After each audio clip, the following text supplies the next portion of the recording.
नमस्कार दोस्तों, कैसे हैं आप लोग। 25 अप्रैल 2023 के डेली एडिटोरियल एनालिसिस में आपका स्वागत है। कौन कौन से एडिटोरियल्स हैं, तो देखिए 4 इंपॉर्टेंट एडिटोरियल्स आज मेरे को नजर आए।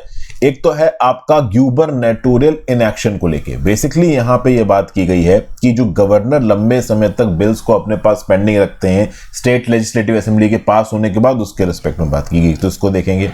एक आर्टिकल है इंडियन डिप्लोमेसी को लेके। कुछ दिन पहले जो यूक्रेन की फॉरेन मिनिस्टर थी वो इंडिया के अंदर आई। ओवरऑल G20 के समिट के बैकग्राउंड में वोलोदिमीर ज़ेलेंस्की की बोलने की बातचीत की, G20 के समिट को एड्रेस करने की बातचीत की और ओवरऑल इंडिया को विश्व गुरु के कंटेक्स्ट में नेगेटिव लाइट में वो डिस्प्ले करने की कोशिश कर रही थी। एक्चुअली में उनकी फ्रस्ट्रेशन नजर आ रही थी कि इंडिया ओपनली यहां पर रशिया को सपोर्ट क्यों नहीं कर रहा है, और इंडिया ओपनली या यूक्रेन को सपोर्ट क्यों नहीं कर रहा है और रशिया को क्रिटिसाइज क्यों नहीं कर रहा है। तो इस रिस्पेक्ट में इंटरेस्ट और मोरालिटी के कंटेक्स्ट में इंडियन डिप्लोमेसी कहां पे खड़ी, उसके बारे में बात करेंगे। फिर वारिस दी पंजाब का जो हेड है अमृतपाल सिंह, वो यहां पे अरेस्ट हो चुका है, तो उसके रिस्पेक्ट में एक आर्टिकल है, इस पर्टिकुलर आर्टिकल को देखेंगे। और उसके बाद एक और आर्टिकल हम लोग यहां पे डिस्कस करेंगे। ये आर्टिकल इकोनॉमी के पर्सपेक्टिव से इंपॉर्टेंट है। देखिए क्या होता है, जो लोन बैंकों ने मार्केट में घुमा रखा है, उस पर्टिकुलर लोन की वसूली के लिए कुछ अनएथिकल प्रैक्टिसेस फॉलो कर रहे थे यहां पे शेड्यूल्ड कॉमर्शियल बैंक्स। उन अनएथिकल प्रैक्टिसेस को चेक करने की कोशिश की है यहां पे आरबीआई ने। ऑब्वियसली बात है, जो फेयर लैंडिंग प्रैक्टिस की आरबीआई की गाइडलाइंस हैं उनको यहां पे वायलेट किया जा रहा था knowingly by scheduled commercial bank. किस प्रकार से यहां पे वायलेट किया जा रहा था, इसको समझेंगे। तो 4 इंपॉर्टेंट आर्टिकल्स है। देखिए आज सुबह 2 आर्टिकल्स 2 घंटे लगभग वो जो करंट अफेयर्स का क्रैश कोर्स है उसकी वीडियोस रिकॉर्ड करने में चले गए। तो आज की डेट में जो करंट अफेयर्स है वो करंट अफेयर्स आपके लिए विनी सर ले आएंगे 1 से 2 घंटे में, और यहां पे मैं बहुत अर्ली आपके लिए एडिटोरियल लेके आ रहा हूं। तो 4 इंपॉर्टेंट एडिटोरियल्स हैं, एक एक करके देखते हैं। आगे बढ़ने से पहले वीडियो को लाइक का बटन, दोस्तों चैनल को अब तक शेयर और सब्सक्राइब नहीं किया कर लीजिए। इंस्टा पे फॉलो कर लीजिए, टेलीग्राम ग्रुप ज्वाइन कर लीजिए। टेलीग्राम ग्रुप में आपको लेक्चर की पीडीएफ जल्दी ही अवेलेबल हो जाएगी। तो ग्यूबरनेटोरियल एक्शन के रिस्पेक्ट में यहां पे क्या बोला जा रहा है, देखिए पीडीटी आचार्य साहब का ये आर्टिकल है। फॉर्मर सेक्रेटरी जनरल रह चुके हैं ये लोकसभा के। गवर्नर को यहां पे ये क्रिटिसाइज करते हुए नजर आएंगे। रिसेंटली तमिलनाडु के गवर्नर न्यूज में थे, क्योंकि तमिलनाडु की लेजिस्लेटिव असेंबली ने एक रेजोल्यूशन पास किया। इस रेजोल्यूशन में प्रेसिडेंट ऑफ इंडिया को यह गुहार की जा रही थी कि आप कम से कम एक टाइमलाइन फिक्स करिए कि जिस टाइमलाइन के अंदर ओवरऑल बिल्स को गवर्नर के द्वारा असेंट दिया जाना चाहिए। क्योंकि देखिए गवर्नर नॉमिनल हेड है राज्य की सरकार की मशीनरी का, तो राज्य की सरकार अगर कोई बिल पास करती है तो गवर्नर के असेंट के बिना वो बिल लॉ नहीं बनेगा।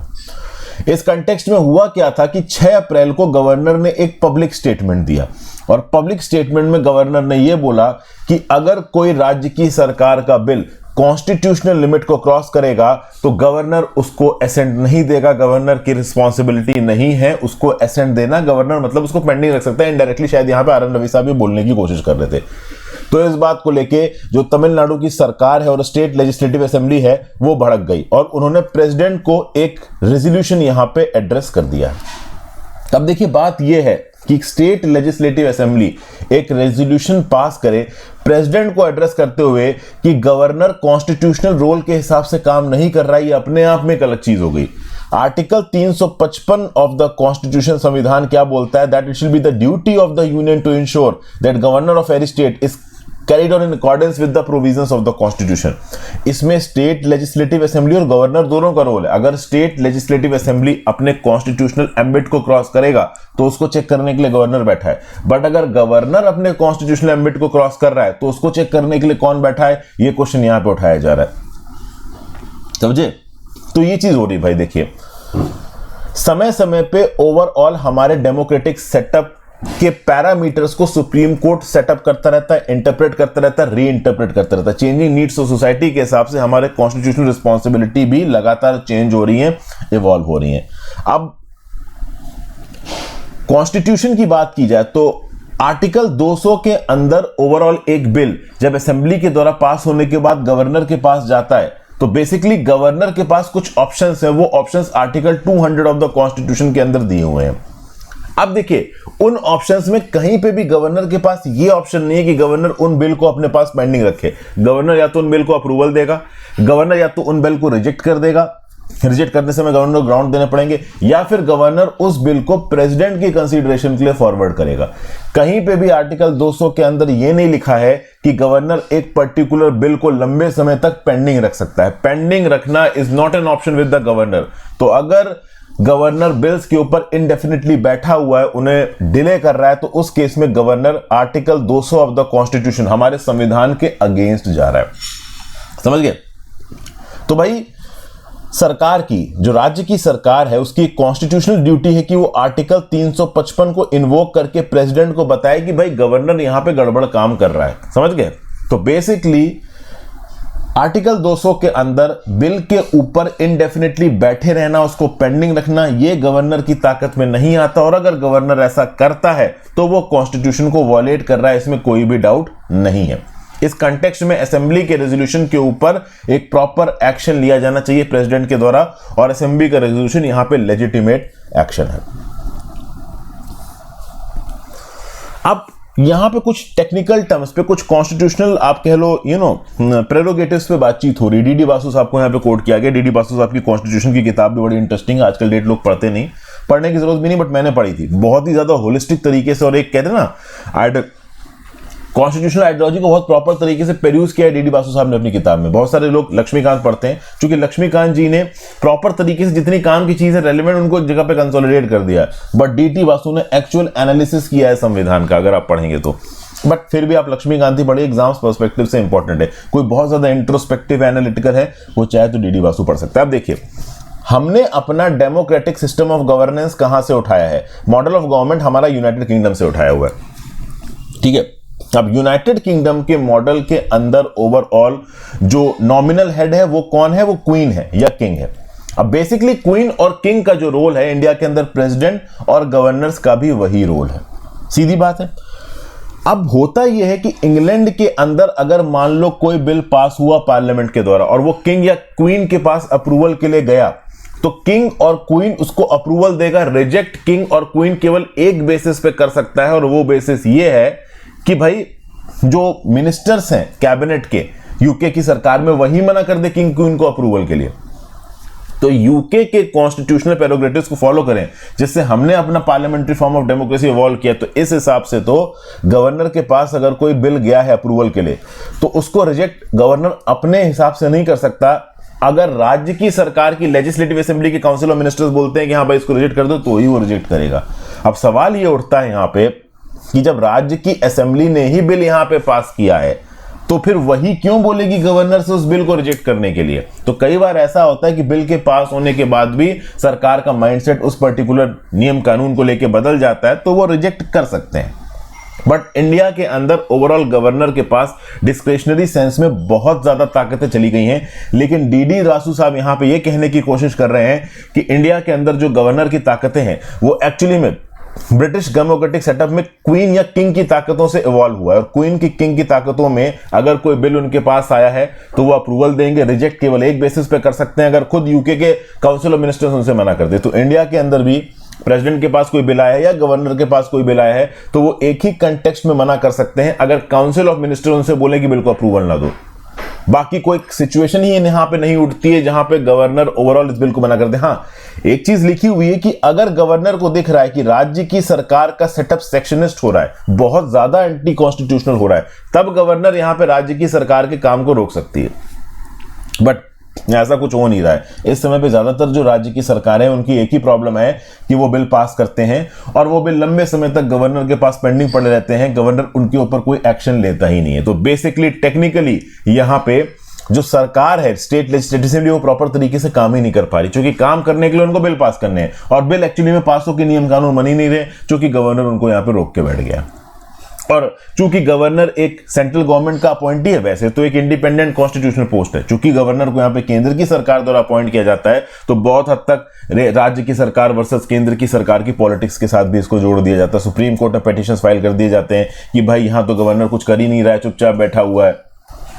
अब सुप्रीम कोर्ट में गवर्नर के रोल को लेके पहले बहुत बार केसेस पहुंचे हैं, लेकिन जस्टिफिएबिलिटी ऑफ द असेंट, अगर राज्य की सरकार कोई बिल पास करती है तो किस हद तक गवर्नर का अप्रूवल उस बिल के ऊपर जरूरी है।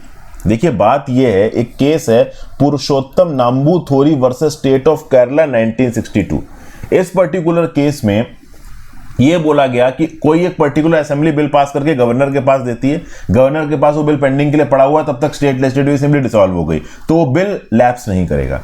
इस पर्टिकुलर जजमेंट ने गवर्नर की जस्टिफिएबिलिटी मतलब क्या है कि बिल राज्य की असेंबली ने पास किया, गवर्नर के पास पहुंचा, तो गवर्नर को क्या जरूरी है उस बिल को असेंट देना? इस बात के लीगल चैलेंज को लेकर सुप्रीम कोर्ट ने अभी तक कुछ भी हॉलिस्टिक कहा नहीं है। बेसिकली इनडायरेक्टली सुप्रीम कोर्ट ये कह रहा है कि हाँ ठीक है भाई, ये प्रोविजन कॉन्स्टिट्यूशन का सही है। फिर आया Hoechst pharmaceuticals limited versus state of Bihar and others. इसमें भी ये बोला गया कि भाई जब एक बिल को for the consideration of the president governor द्वारा रिजर्व किया जाता है तब गवर्नर अपने डिस्क्रिप्शन में काम करता है, तो क्या इतना डिस्क्रिप्शन देना गवर्नर को जरूरी है? तो इन सब चीजों के बारे में बात हुई, बट कभी भी होलिस्टिकली इस बात के ऊपर बात नहीं हुई है कि अगर राज्य की असेंबली बिल पास कर रही है और गवर्नर उसको अप्रूवल दे रहा है तो अप्रूवल के रिस्पेक्ट में देखिए कई बार सुप्रीम कोर्ट ने डांट लगाई है और यह बोला है कि भाई गवर्नर्स को एक फिक्स्ड टाइम लिमिट के अंदर एक्शन लेना है, लेकिन अभी तक कोई ऐसा होलिस्टिक जजमेंट नहीं आया है जो गवर्नर के ऊपर एक सेट रिस्पॉन्सिबिलिटी डाले कि हाँ भाई इतने टाइम पीरियड में तुम्हें डिसीजन लेना है। अगर कल की डेट में सुप्रीम कोर्ट की कोई बेंच ये बोल देती है कि गवर्नर को इतने टाइम पीरियड में राज्य की सरकार के पास किए गए बिल्स पे एक्शन लेना है तो उसको लेना पड़ेगा, क्योंकि अगर वो नहीं लेगा तो कंटेम्प्ट ऑफ कोर्ट आ जाएगा गवर्नर के ऊपर। तो बेसिकली मुद्दा इस पूरे आर्टिकल का यह है कि एक रीजनेबल टाइम फ्रेम यहां पे सेटअप करने की जरूरत है और यह सेटअप केंद्र की सरकार नहीं करेगी, यह सेटअप टेक्निकली राज्य की सरकार नहीं कर सकती, यह सेटअप केवल सुप्रीम कोर्ट कर सकता है। सुप्रीम कोर्ट को यहां पे समझना पड़ेगा कि राज्य की सरकार अगर कोई बिल पास कर रही है और गवर्नर्स को पेंडिंग रख रहा है तो मतलब नुकसान यहां पे उस राज्य के लोगों का ही हो रहा है। तो राज्य के लोगों के नुकसान को मिनिमाइज करने के लिए यहां पे ओवरऑल एक टाइम फ्रेम फिक्स करना जरूरी है, जिस टाइम फ्रेम के अंदर गवर्नर को स्टेट लेजिस्लेटिव असेंबली द्वारा पास्ड बिल्स को असेंट देना ही पड़ेगा, वो उसको होल्ड करके नहीं रख सकते। ठीक है, अगले आर्टिकल पे आ जाते हैं, Indian diplomacy in the horses of interest morality. Vivek Katju साहब ने इस आर्टिकल को लिखा है, रिटायर्ड इंडियन फॉरेन सर्विसेज के ऑफिसर है, क्या बोल रहे हैं देखिए। रिसेंटली 10 से 12 अप्रैल 2023 को यूक्रेन की first deputy minister of foreign affairs Emine Dzhaparova ये भाई आई इंडिया के अंदर G20 के समिट के रिस्पेक्ट में आई थी और उन्होंने बोला कि भाई इंडिया अपने आप को विश्व गुरु बोलता है।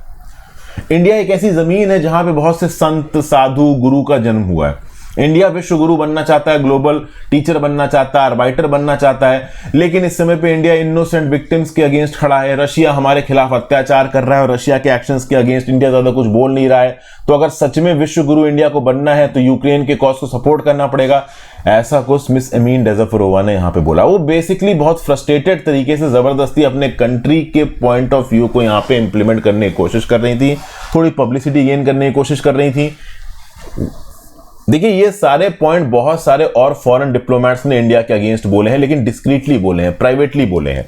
ओवरऑल इंडिया को ओपनली यहां पे यूक्रेन की फॉरेन मिनिस्टर लेक्चर सा देती नजर आ रही थी। वो बोल रही थी कि इंडिया चाहता है मॉरल टीचर बनना, लेकिन मॉरल टीचर बनने की राह में भी India Russian invasion of Ukraine को इनडायरेक्टली सपोर्ट कर रहा है। वो अलग बात है कि हमारे प्रधानमंत्री मोदी जी ने साफ साफ बोला था कि this is not an era of war, but उसको ग्राउंड लेवल में इंप्लीमेंट करने की भी जरूरत है। मतलब यहां पे फॉरेन मिनिस्टर यूक्रेन की इनडायरेक्टली हमारे प्रधानमंत्री मोदी जी और सरकार को बोल रही हैं कि भाई आप रशिया को ओपनली क्रिटिसाइज करिए, आप ओवरऑल रशिया का सपोर्ट करके उसके साथ ट्रेड करके उससे ऑयल इंपोर्ट करके यूक्रेन के अगेंस्ट काम कर रहे हैं। जब चाइना हमारे बॉर्डर्स पे एग्रेशन करता है, पाकिस्तान एग्रेशन करता है, तब ये यूरोपियन कंट्रीज चुप बैठती हैं, तब इनको लगता है कि यार इनके पचड़ों में क्यों पड़ना। अब जब इनके ऊपर बात आई है तो फिर वो इंडिया के ऊपर मॉरल रिस्पॉन्सिबिलिटी डाल रहे हैं। अब देखिए ग्लोबल कम्युनिटी में कॉन्ट्रडिक्शंस के लिए इंडिया को रिस्पॉन्सिबल माना गया। जैसे फॉर एग्जांपल जब यूएस ने वियतनाम के अंदर जंग लड़ी तो यूएस के एक एक्शंस को इंडिया ओपनली क्रिटिसाइज कर रहा था। जब एंग्लो फ्रेंच इन्वेजन हुआ इजिप्ट का 1956 में, ओके, क्यों? क्योंकि इजिप्ट के प्रेसिडेंट गमल अब्दुल नसार ने सुएज कैनाल का नेशनलाइजेशन कर दिया था। उस समय पे भी इंडिया ने एंग्लो फ्रेंच इन्वेजन को क्रिटिसाइज किया था, ओके भाई। लेकिन जब हंगरी के अंदर सोवियत यूनियन ऑपरेशंस कर रहा था तब इंडिया चुप बैठा था। जब सोवियत यूनियन अफगानिस्तान के अंदर अटैक कर रहा था, वॉर कर रहा था, तब इंडिया चुप बैठा था। तो इंटरनेशनल एक्सपर्ट्स का यह बोलना है कि इंडिया बहुत सेलेक्टिवली चीजों को क्रिटिसाइज करता है। जो कंट्रीज इंडिया के इंटरेस्ट के अगेंस्ट अलाइंड है, अगर वो कुछ गलत कह रही हैं तो इंडिया बोलेगा, नहीं तो इंडिया कुछ बोलेगा नहीं। तो बेसिकली यहां पे इंडिया के फॉरेन अफेयर्स और पास्ट में जो हिस्टोरिकली इंडिया का स्टांस रहा है फॉरेन पॉलिसी में, इसको लेकर यहां पे बातचीत की जा रही है। इंडिया आज की डेट में अपने आप को मॉरल और एथिकल प्रिंसिपल्स के बेसिस पे विश्व गुरु दिखाने की कोशिश कर रहा है, लेकिन इंडिया की जो फॉरेन पॉलिसी है ना, वो कंटेम्प्रेरी वर्ल्ड ऑर्डर प्रिंसिपल्स के हिसाब से। हम देखिए आज की डेट में आप किसी भी गुट, किसी भी कॉज के लिए बोलो, आप किसी ना किसी के अगेंस्ट खड़े नजर आओगे। अगर हम यूक्रेन का पूरी तरीके से सपोर्ट करते हैं तो हम रशिया से पूरी तरीके से दुश्मनी मोल लेंगे। मुझे, आपको और देश के ऑलमोस्ट सारे इंडिविजुअल्स को पता है कि रशिया के साथ हमारी स्ट्रेटेजिक पार्टनरशिप बहुत इंपॉर्टेंट है हमारे लिए, चाहे वो डिफेंस की बात हो, चाहे वो सस्ते तेल की बात हो, ठीक ना। कंटेम्प्रेरी वर्ल्ड ऑर्डर के बेसिस पे हमें यहां पे डिसीजन लेना पड़ेगा। अब जब बात आती है विश्व गुरु की, तो एंशिएंट इंडिया के जो प्रिंसिपल्स हैं, उन प्रिंसिपल्स के हिसाब से हमें विश्व गुरु बनना है। बट बिल्कुल ही हम प्रिंसिपल को फॉलो करने लगेंगे तो ऑब्वियस सी बात है, हमारा सेल्फ इंटरेस्ट कहीं ना कहीं खो सकता है। इंडिया ओवरऑल अगर आप देखो, जब भी अपने इंटरेस्ट को परस्यू करता है तो नो डाउट वो ग्लोबल प्रिंसिपल्स को तो अडहेयर करता है, ये साथ साथ अपने सेल्फ इंटरेस्ट को भी देखता है। अगर कोई एक कंट्री है जिसने प्रिंसिपल्स को पूरी तरीके से ब्लैटेंट वॉयलेंट करके सिर्फ सेल्फ इंटरेस्ट के हिसाब से फॉरेन पॉलिसी में डिसीजन लिए, तो वो है यूनाइटेड स्टेट्स। यूनाइटेड स्टेट्स ने डेमोक्रेसी को एडवोकेट करने के नाम पे ऑब्नॉक्शियस डिक्टेटर्स का साथ दिया है, साउथ अफ्रीका में अपार्थाइड सिस्टम का साथ दिया है, वर्ल्ड ऑर्डर के हर नॉर्म को तोड़ा है। और आज की डेट में जब चाइना वही चीज करता है तो यूएस चिल्लाता फिरता है कि भाई चाइना ऐसा क्यों कर रहा है, चाइना वैसा क्यों कर रहा है, ठीक है ना भाई। तो जो इंडिया की अप्रोच है अभी रशिया यूक्रेन क्राइसिस को लेकर, वो किसी भी नेशनल कॉन्स्टिट्यूएंसी के अगेंस्ट या फेवर में नहीं है। अब पहले इंडिया की फॉरेन पॉलिसी में क्या होता था कि कॉम्बैटिव लैंग्वेज को हम लोग सीनियर पॉलिटिकल लेवल पे इस्तेमाल नहीं करते थे। हमारा कोई सीनियर पॉलिटिशियन बहुत ज्यादा इंटरनेशनल स्टेज पे उल्टा सीधा मतलब स्ट्रॉन्ग स्टेटमेंट्स नहीं बोलता था। लेकिन अब हमारे एक्सटर्नल अफेयर्स मिनिस्टर जयशंकर साहब ओवरऑल अपने पॉइंट को बहुत पॉजिटिवली असर्ट करते हैं। जो वेस्टर्न प्रिस्क्रिप्शन है इंडिया के लिए, उसको थॉट करने में लगे हुए हैं। रीजनेबल लॉजिक के बेसिस पे जो वेस्टर्न कंट्रीज की हाइपोक्रेसी है, उसको जयशंकर साहब एक्सपोज कर रहे हैं पूरी दुनिया के सामने। इस समय पे अगर आप देखो तो जयशंकर साहब के लिए बोला जा रहा है कि वो इंडिया के अंदर तीसरे नंबर के सबसे स्ट्रांग आदमी है। खास बात यह कि वो आरएसएस के जो हेड है मोहन भागवत, उनसे भी ज्यादा स्ट्रांग बताया जा रहा है। जयशंकर साहब ने तो यहां तक ये भी बोल दिया कि इंडिया की रेपुटेशन न्यूयॉर्क में छपे किसी पेपर के हिसाब से डिसाइड नहीं होगी। ओवरऑल इंडिया अपनी रेपुटेशन को खुद अपने हिसाब से डिसाइड करवाएगा। तो फिर इस पर्टिकुलर आर्टिकल में इंडिया जो विश्व गुरु नाम का शब्द अपने साथ जोड़ता, बस इसी के रिस्पेक्ट में बात की जा रही है। विश्व गुरु कहने से मतलब हमारा यह है कि हम दुनिया को ओवरऑल इंडियन हेरिटेज के माध्यम से पाथ दिखा रहे हैं। दुनिया की परेशानियों को एंशिएंट इंडियन लॉजिक के हिसाब से डिफीट करने की कोशिश करेंगे। स्पिरिचुअल डेमोक्रेसी को प्रमोट करेंगे, डाइवर्सिटी की सेलिब्रेट करेंगे, हार्मोनी विद नेचर को मानेंगे। ऐसी डेवलपमेंट पॉलिसीज को फ्रेम करेंगे जो कि गरीबों का ध्यान रखे और पूरी दुनिया को एक फैमिली की तरह कंसीडर करे। ये सब बातें ओवरऑल यहां पे बोली जा रही हैं।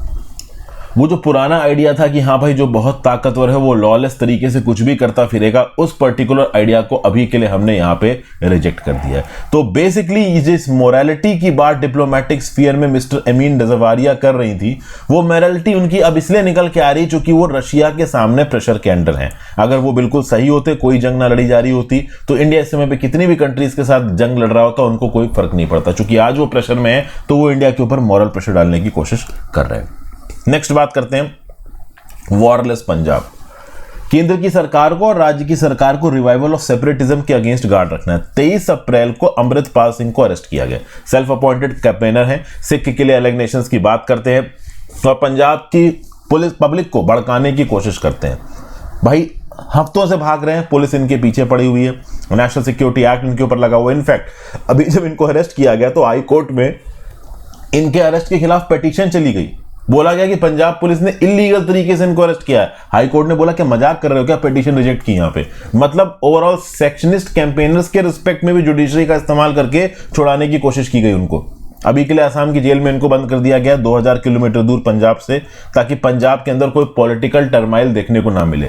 वारिस पंजाब दे नाम के रीजनल एसोसिएशन का ये हेड था आपका अमृतपाल सिंह, और ये जो वारिस दे पंजाब सोशल ऑर्गेनाइजेशन है, इसको एक late actor turn activist Deep Sidhu ने फॉर्म किया था। तो अपने आप को जरनैल सिंह भिंद्रा वाले की तरह स्टाइल कर रहा था अमृतपाल सिंह। 1984 में जरनैल सिंह भिंद्रा वाला बहुत एक्टिव था। अभी के लिए अमृतपाल सिंह एक मॉब को लीड कर रहा था, पुलिस स्टेशन पहुंच गया, तलवारों के साथ, गन्स के साथ अपने कंपैट्रियट्स को जेल से छुड़ा दिया। स्वॉर्ड, गन, शार्प वेपन से पूरे पंजाब में घूमता था। तो बेसिकली जो एक्टिविटी ये कर रहा था, कुछ हद तक 1980s और 1990s में सेक्शनिज्म को लेके जो हो रहा था वही यहां पे दोबारा होता नजर आया। तो भारत सरकार और पंजाब की पुलिस ने फाइनली यहां पे एक्शन लिया। इनको पहले ही एक्शन ले लेना चाहिए था। कभी भी ओवरऑल सिचुएशन को इतना आगे नहीं पहुंचाना चाहिए। शुरुआत में जब इस प्रकार के टिंजेस दिख रहे थे तभी यहां पे अरेस्ट कर लिया जाना चाहिए था। अब तो खैर ये जेल के पीछे, लेकिन बहुत महीनों से वायलेंस और ब्रेजन कम्युनलिज्म की तरफ ये लोगों को घसीट रहा था और इसके खिलाफ ज्यादा कुछ हो भी नहीं रहा था। पंजाब सेपरेटिस्ट टेररिज्म से काफी परेशान रहा है। तो भले ही समय पे पंजाब के अंदर राज्य सरकार दूसरी है, केंद्र के अंदर सरकार दूसरी, बट जब बात आता है इंटरनल सिक्योरिटी का, टेररिज्म का, सेक्शनिज्म का, तब भाई दोनों ही सरकारों को आपस में मिलकर एक दूसरे के साथ काम करना पड़ेगा। पंजाब को पीसफुल बना के रखना बहुत जरूरी है। एक तो बॉर्डर स्टेट है तो उसकी स्टेबिलिटी हमारे लिए बहुत इंपॉर्टेंट है, ऊपर से ड्रग प्रोलिफरेशन से अफेक्टेड स्टेट है, दूसरा भी ये एग्रीकल्चर बिल की रिस्पेक्ट में वहां पर काफी सारी एनिमोसिटी है। इन सब चीजों के बीच में इतना ज्यादा आप कह लो सेक्शनिस्ट कैरेक्टर इंटरटेन करना अपने आप में बहुत रिस्की हो सकता था इंडिया के लिए। और आज का आखिरी आर्टिकल, लेकिन बोलूंगा आज का सबसे important article, penal levy on defaulters should be not be usurious. देखिए, रिजर्व बैंक ऑफ इंडिया ने एक ड्राफ्ट सर्कुलर निकाला है on penal charges on loan accounts, और ये इंडिविजुअल बोरोवर्स को थोड़ी रिस्पाइट देगा। क्या है कि अगर कोई बोरोवर अपने लोन के ऊपर डिफॉल्ट करता है तो जो क्रेडिट प्रोवाइडर है ना, जो लोन देने वाला इंस्टीट्यूशन है ना, उस पर्टिकुलर डिफॉल्ट को गलत प्रकार से यूटिलाइज करता है। ठीक है ना, बोरोवर की जो क्रेडिट रिस्क प्रोफाइल है वो चेंज हो जाती है, उस चलते पूरा का पूरा लोन रीओरिएंट हो जाता है, उसको फिर से रीसर्विस करना पड़ता है। बट यहां पे लेंडर्स भी कोई बहुत दूध के धुले नहीं हो। देखिए, जिसने लोन उठाया है और उस लोन के अंदर जो भी आपकी पर्टिकुलर ईएमआई फिक्स हो रही है, आपकी रिस्पॉन्सिबिलिटी बनती है कि आप उस ईएमआई को प्रॉपर तरीके से चुकाओ। But at the same point of time RBI की जो ड्राफ्ट गाइडलाइंस है फेयर लैंडिंग प्रैक्टिस की, इनको फॉलो करना भी बहुत ज्यादा जरूरी है। तो अगर किसी पर्टिकुलर इंडिविजुअल ने अपना इंटरेस्ट सर्विस नहीं किया है तो फेयर लैंडिंग प्रैक्टिस के अंदर उसके ऊपर एक पीनल इंटरेस्ट लगाया जा सकता है।